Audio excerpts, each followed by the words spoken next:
معاف نہیں کریں گے اور روزانہ درجنوں کھلائیں گے. بس بات اتنی تھی کہ اب کئی دن، کئی مہینے، کئی سال بیت گئے. آ کر کے اس جوان نے کہا اب حکم کیا ہے؟ تو کہا معافی کی ایک ہی صورت ہے، میری بیٹی سے شادی کر. کہا یہ کون سی معافی کی صورت ہے؟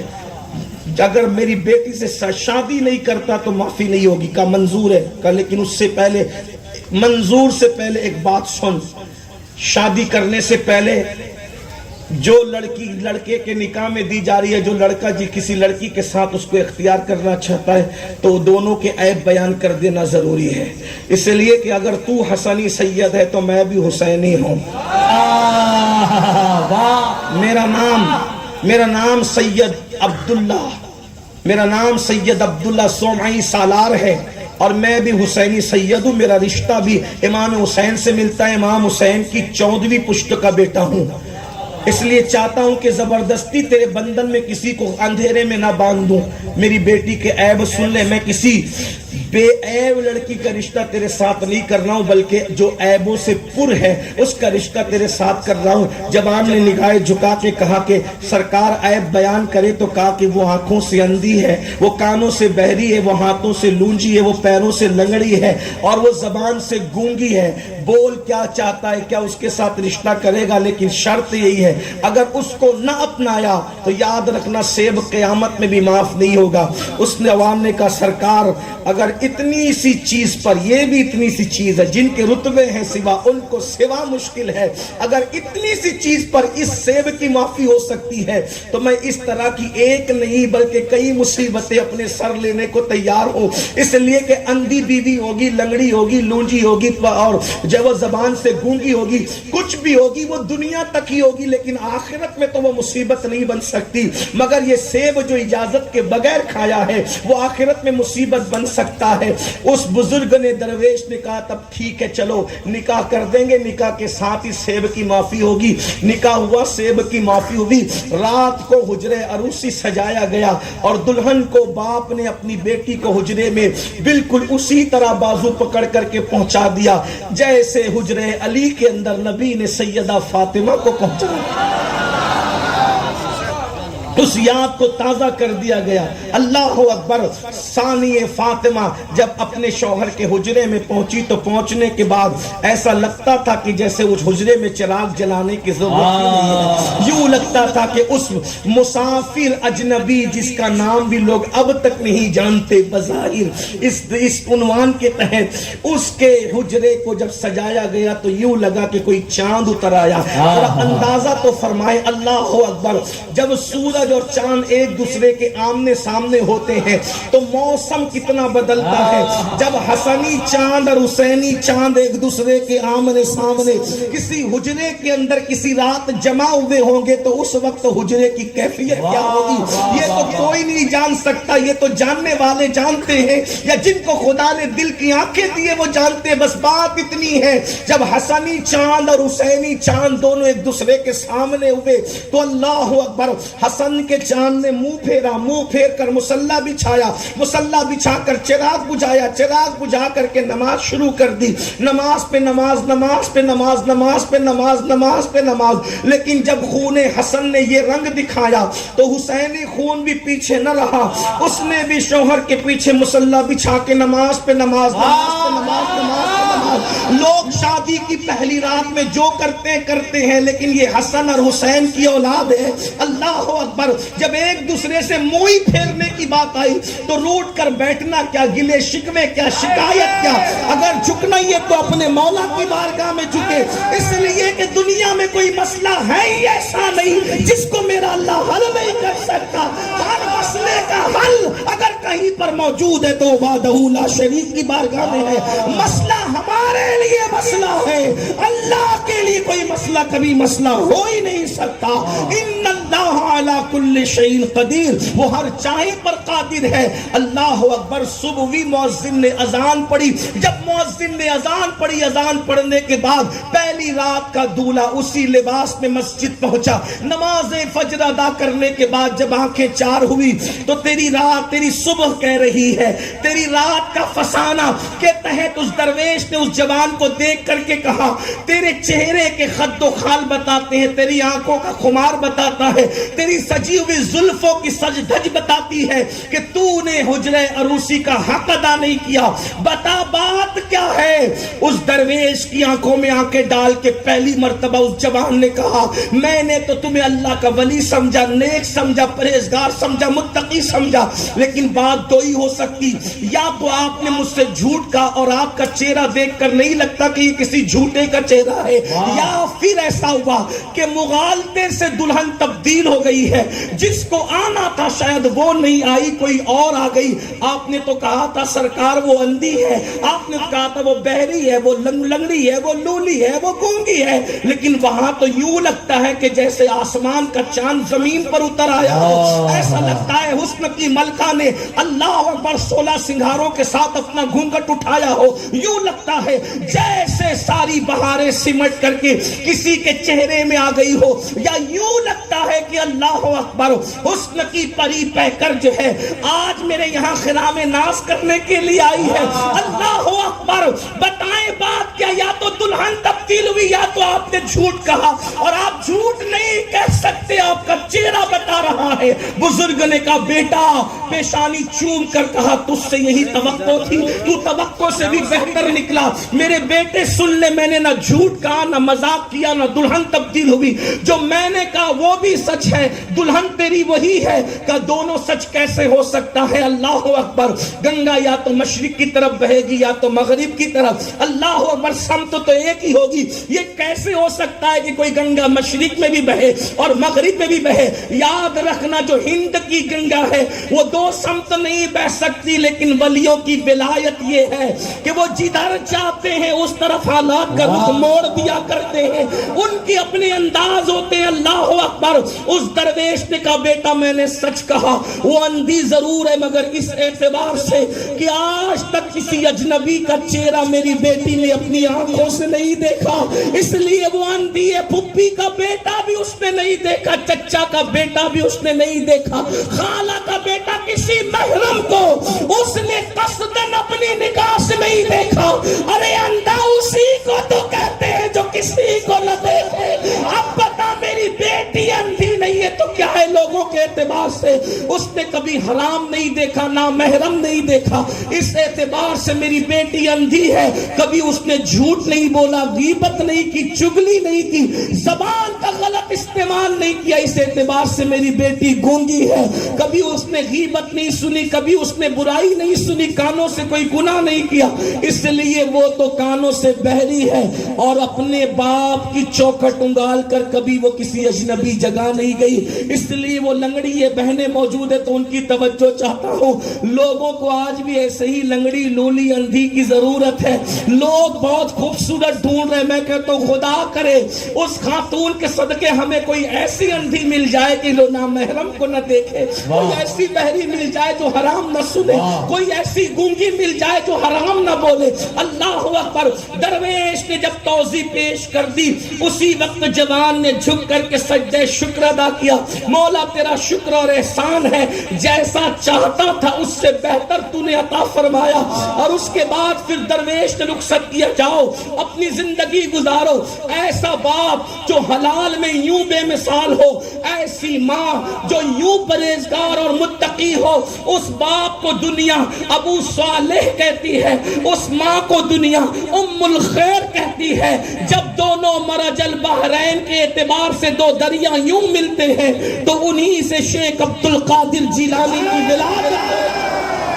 نعرہ تکبیر، نعرہ رسالت، نعرہ حیدری۔ لوگ نیک اولاد چاہتے ہیں پھر حرام کیوں کھاتے ہیں؟ جب تک حرام کھاتے رہو گے نیک اولاد کا تصور چھوڑ دیجیے۔ اسکول میں پڑھا لو، کتنے بڑے اسکول میں پڑھا لو، اگر حرام کھلا کر کے بڑا کیا ہے بھول جائیے، اور یقیناً بھول جائیے کہ آپ کی اولاد نیک۔ دیکھو نیک اس کو نہیں کہتے جو موڈ میں آ کر نماز پڑھ لے، نیک اس کو نہیں کہتے جو 4 لوگ دیکھ رہے ہو تو نگاہوں کو کنٹرول کر لینا۔ اب تو نیکوں سے اور اہل تقویٰ سے منبر و محراب بھی محروم ہوتے جا رہے ہیں، اس لیے کہ لباس یا موڈ میں آ کر کے نیکی کرنے والا نیک نہیں ہوتا۔ نیک اس کو کہتے ہیں جس طریقے سے منہ میں لقمہ ڈالنا انسان کی فطرت ہے، ایسے نیکی کرنا جب تک کسی کی فطرت نہ بن جائے اس وقت تک اسے نیک نہیں کہا جا سکتا۔ نیک وہ ہے جن چیزوں سے اللہ نے منع کیا، اللہ اس کو وہ کام کرتے اللہ نہ دیکھے، توجہ بندہ نہیں، اللہ نے جس چیز سے منع کیا وہ کام کرتے ہوئے اللہ نہ دیکھے، اور جس کام کرنے کا حکم دیا وہاں سے اللہ اس کو غیر حاضر نہ پائے۔ جب یہ 2 صفت انسان میں پیدا ہوتی ہے تب وہ نیک کہلاتا ہے۔ اللہ ہمارا گناہ نہ دیکھے یہ نیک ہے، اور اللہ ہمیں غیر حاضر نہ پائے یہ نیک ہے۔ تو جب ہم گناہ کریں گے ہی نہیں تو اللہ دیکھے گا ہی نہیں، اور اگر کریں گے کہیں بھی کریں گے تو عقیدہ ہے کہ وہ دیکھے گا۔ تو نہ دیکھنے کی صورت کیا ہے؟ جب نہ کرو گے تو نہیں دیکھے گا، اور چھپ کے کرو گے تو بھی دیکھے گا، غار میں کرو گے تو بھی دیکھے گا، اللہ اکبر دریاؤں کے کنارے کرو گے تو بھی دیکھے گا، کمروں میں کرو گے تو بھی دیکھے گا۔ اینما قرآن کہتا ہے ہوا معاکم اینما کنتم، تم جہاں کہیں ہو اللہ تمہارے ساتھ ہے۔ ان اللہ کان علیکم رقیبا، خدا تم پر کڑی نگرانی کر رہا ہے۔ مجھے بتاؤ میرے بھائیوں، نیک وہ ہیں جن کو خدا گناہ کرتے نہ دیکھے، نہ کرے گا تو خدا دیکھے گا نہیں، اس لیے کہ جب کرے گا تو دیکھے گا، نہیں کرے گا تو خدا تجھے گناہ کرتے نہ دیکھے، اور خدا تجھے عبادت کی جگہ یا جہاں سے تجھے حکم دیا پہنچنے کا وہاں پہنچنے سے تجھے غیر حاضر نہ پائے، یہ نیک ہے۔ نیک جب ایسے نیک ہوتے ہیں تو اللہ ان کے گھروں میں بھی نیک اولاد پیدا کرتا ہے۔ آج لوگ چاہتے ہیں غوث پاک کا غلام میرے گھر پیدا ہو، اور بیوی تو سیریل دیکھ رہی، ہنسنے کی بات، بیوی تو بیوٹی پارلر جا رہی ہے، بیوی تو اجنبی مردوں سے فون پہ باتیں کر رہی۔ کتنے مرد ہیں جن کے گھر میں عورتیں فون استعمال نہیں کرتی؟ کوئی ہاتھ اٹھانے کی بات نہیں، لیکن افسوس کا مقام ہے آج ہر گھر میں عورتیں، بلکہ کچھ شوہر تو اتنے ناکارہ ہیں ہمارے یہاں کہ فون آتا ہے تو خود بستر میں پڑے رہتے وقت ذرا اٹھا کر کے بول دے کہ ابھی آرام میں ہے، بیوی کو فون اٹھانے کے لیے کہتے ہیں۔ لوگ ہمارے خیالات کو دقیانوسیت کا نام ضرور دے سکتے ہیں، ان کی اپنی طبیعت ہے، لیکن یہ ہمارا مذہب ہے۔ ہمارا مذہب اتنا تقدس والا پوتر ہے کہ ہم عورتوں کی آواز بھی کسی اجنبی مرد کو سنانا پسند نہیں کرتے۔ واہ واہ واہ واہ۔ جب عورتوں کوئی دیکھے گا ہی نہیں تو اس کو بھگا کے لے جانے کا تصور اس کے دل میں کیسے جنم لے گا؟ جب عورت سے کوئی بات ہی نہیں کرے گا تو اس کو پتا کیسے چلے گا کہ اس کی آواز کیسی ہے؟ ہمارا مذہب تو عورت کی آواز کو بھی عورت قرار دیتا ہے۔ کہاں جاتی ہے تمہاری غیرت؟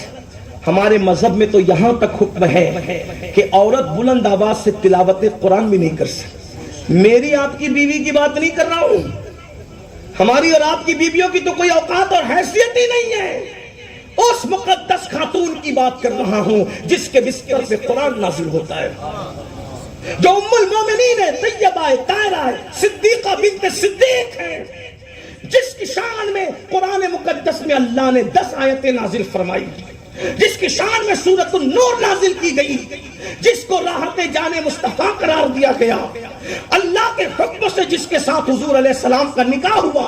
اللہ اکبر، اس مقدس خاتون نے جب بلند آواز سے تلاوت قرآن کی تو اللہ کے رسول نے فرمایا عائشہ، قرآن کی تلاوت کے وقت تمہاری آواز بلند نہیں ہونی چاہیے، کیونکہ عورت کی آواز بھی عورت ہے، جو کائنات کی ماں ہے، مومنین کی ماں ہے، جب اس کی آواز بلند ہونے سے وہ بھی قرآن کے حوالے سے منع کر دیا گیا، تو آج مسلمانوں کی عورتیں اگر رت جگہوں کے موقع پہ روڈ پہ ناچ کر کے گانے گائے تو یہ کون سے مذہب پر عمل ہے؟ اور جو عورتیں شادی اور رت جگہوں کے موقع پہ ناچ کر کے گانے گائے گی تو ان کے گھر میں غلام غوث اعظم پیدا ہوگا یا شمر پیدا ہوگا؟ بڑی معذرت کے ساتھ یہ جو دنیا میں شمر جنم لے رہے ہیں، لوگ آج سے 50 سال پہلے کہتے تھے کہ نسل یزید ختم ہو گئی، ہم نے مان لیا تھا، نسل شمر ختم ہو گئی ہم نے مان لیا تھا، لیکن ان کی خونی نسل تو ختم ہوئی ہے، مگر ان کے افکار کی نسلیں اب بھی موجود ہے۔ تو یہ دنیا میں جو شمر صفت لوگ جنم لے رہے ہیں، یزید صفت لوگ جنم لے رہے ہیں، یہ ملعون لوگ جنم لے رہے ہیں، اس کی وجہ یہ ہے کہ مائیں شریف نہ رہی۔ جو روڈ پہ ناچے گی دیور کی شادی میں، اس کے گھر میں غوث پاک کا غلام کیسے پیدا ہوگا؟ جو بے پردہ بیوٹی پارلر جائے گی، اس کے گھر میں غوث پاک کا غلام کیسے پیدا؟ یاد رکھنا، صرف منتوں سے غوث پاک کے غلام پیدا نہیں ہوتے، اس کے لیے ماؤں کا کردار چاہیے، ماؤں کا کردار۔ اور یاد رکھنا، باپ اور ماں کا کردار اولاد کی پیدائش میں بہت بڑا عمل دخل رکھتا ہے۔ آپ کیا سمجھتے ہیں؟ کیا آپ کو اس کا احساس نہیں کہ اللہ کے رسول علیہ السلام نے مولا علی کے ساتھ جو سیدہ فاطمہ کا نکاح کیا، اس کے پیچھے رازوں میں سے راز کیا تھا؟ اس لیے کہ کربلا اچانک حادثے کا نام نہیں ہے، فاطمہ الزہرا کے رشتے کی منظوری کے پیچھے ہر وقت کربلا نگاہ میں تھا۔ آپ سمجھ کیا رہے ہیں؟ یہ کوئی بچوں کا کھیل نہیں ہے جسے کربلا کہتے ہو، یا 7 محرم سے لے کر 10 محرم کی کہانی نہیں ہے، یہ اللہ اکبر ابتدائے روز سے لے کر قیامت تک اللہ اکبر جس کے غلغلے موجود رہنے ہیں اسی کو کربلا کہتے ہیں۔ فاطمہ الزہرا کے رشتے کی قبولیت میں سامنے کربلا تھا، اس لیے کہ جانتے تھے کوئی میرا خون والا خون جب شیر فاطمہ سے ملے گا تو تبھی اس کے بعد حسین نے پیدا ہونا ہے، اس کے سوا کوئی حسین کی پیدائش کی صورت نہیں ہے۔ نعرے تکبیر، نعرے رسالت، نعرے حیدری۔ ارے لوگ سمجھتے کیا ہے؟ جب عبد القادر جیلانی جیسوں کی پیدائش کے لیے ابو صالح جیسا باپ چاہیے اور ام الخیر جیسی ماں چاہیے، تو کربلا کے تاجدار کے لیے پھر کس کی ضرورت ہے؟ اس لیے کہ کوئی اور باپ پھر وہاں وہ چیز لا ہی نہیں سکتا۔ ماں تو پھر ماں تھی، لیکن اور پھر اللہ رب العزت کے محبوب نے انتخاب کر، اس لیے کہ اسکول نہیں بدلتا کسی کو، یا اسکول معلومات میں اضافہ کر سکتا ہے، بدل نہیں سکتا۔ مدرسہ معلومات میں اضافہ کر سکتا ہے، بدل نہیں سکتا۔ ایک حد تک کہ خانقاہیں بھی معلومات میں اضافہ کر سکتی ہے، بدل، اس لیے کہ عادتیں بدلی جاتی ہے، فطرتیں نہیں بدلی جاتی۔ عادت پیدا ہونے کے بعد پیدا ہوتی ہے اور فطرت پیدا ہونے سے پہلے ساتھ آتی ہے، اسی لیے عادت چلی جاتی ہے، فطرت نہیں جاتی۔ مثال بتاؤں، گٹکا کھانے کی عادت ہے، تقریر سن کر کے جا سکتی ہے، لیکن پانی پینا فطرت ہے۔ کتنا بھی بڑا علامہ کہے آج سے پانی چھوڑ دو، جلسہ چھوڑ کے بھاگو گے، پانی نہیں چھوڑ سکتے۔ وجہ اس لیے کہ فطرت اسے کہ فطرت کبھی نہیں بدل سکتی۔ بولو، بلوا دو جس سے بھی چاہو۔ گٹکے کے لیے تو ہاتھ اٹھا دو گے کہ چلو چھوڑ دیا، پانی کے لیے بھی کوئی اٹھائے گا؟ کبھی سنا بھی کسی نے پانی سے روکنے کی کوئی وجہ؟ لوگ جانتے ہیں فطرت سے روکا نہیں جا سکتا، اور فطرت ساتھ آتی ہے، اور جیسے ساتھ آتی ہے ویسے ساتھ جاتی ہے۔